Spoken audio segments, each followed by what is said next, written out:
As you mentioned now and before in your presentation, the Russian invasion of Ukraine has led to ongoing widespread and possible serious and long-term environmental damage. The Ukrainian government, journalists, and international observers describe the damage as ecocide. Explosions inflict toxic damage along with physical destruction.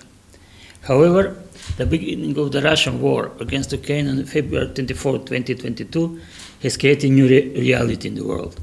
Crimes against the Ukrainian environment and people are being committed every day. Ever since the beginning of the invasion, we have been observing and witnessing the total and, in most cases, almost all of them, deliberate destruction of Ukrainian natural resources, ecosystem, and industrial and infrastructural facilities, which has led to the widespread environmental pollution. Russia uses the destruction of the environment as a weapon of war in Ukraine. The detonation of missiles and artillery shells is unleashing a great number of toxic substances which accumulate in the surrounding soil, wood, turf, and other structures. Explosions in the air release chemical that may cause acid rain, which changes the acidity of the soil and can cause burn to people, plants, mammals, and birds. However, Ukrainian territory has been contaminated with the remnants of military ammunition on an enormous scale. According to the State Emergency Service Ukraine, from February 24 to June 15, 2022, more than 136 explosive objects were disarmed in the area of 40,900 hectares. However, many more remnants of already exploded shells and destroyed ammunition still remain on Ukrainian territory. A full-scale war with Russia has been going on for 4 months, although everybody now realized that it would go on for much longer. Taking into account that Russia has been relying on the massive artillery shelling on the entire Ukrainian territory, we can expect contamination with the remains of military ammunition to increase. As I mentioned, Russia is deliberately trying to destroy the Ukrainian economy.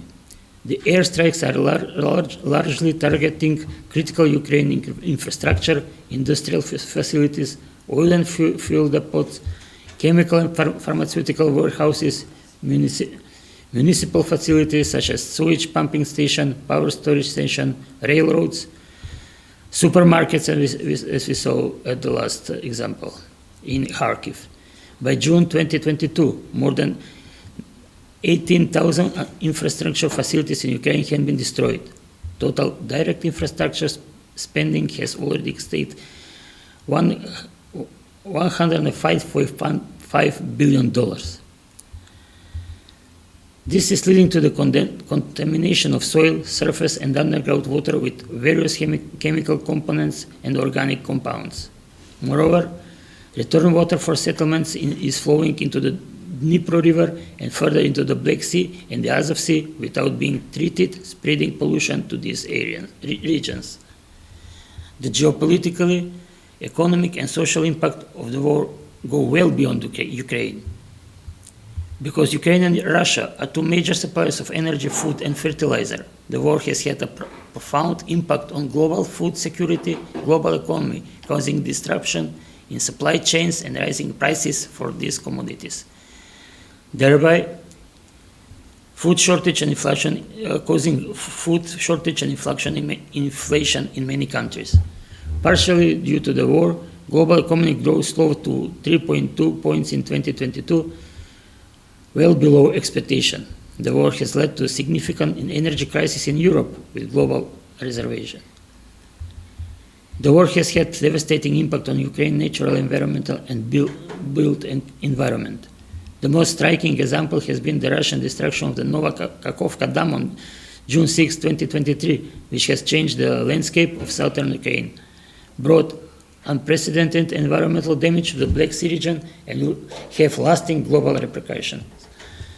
The consequence of Russian act of ecocide include destruction of ecosystem in the Kakhovka reservoir, the water bodies that flow into it, and areas downstream of the Dnipro River, water pollution, displacement of mines, and impediment of irrigation in southern Ukraine, which compromise global food security.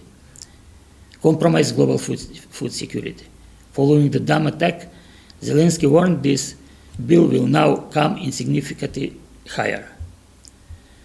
The international reaction to this crime was inadequate according to the enormity of the destruction. This natural ecosystem perform fundamental life support services such as provision of food, fiber, and fuel. These ecosystems also regulate air quality and climate, water purification, etc. Ukrainian and International Environment Agency, as well as a non-governmental organization, have been documenting the environmental damage caused by the war with the goal of seeking reparation and restoration of both the natural environment and the built environment during the post-war reconstruction period. And now, as a human rights organization, we strongly condemn the ecocide committed by the Russian aggression in Ukraine, and we call on the international factor to take decisive measure to suppress this form of aggression, because the right to a healthy environment, access to clean water, and renewable energy sources are among fundamental human rights.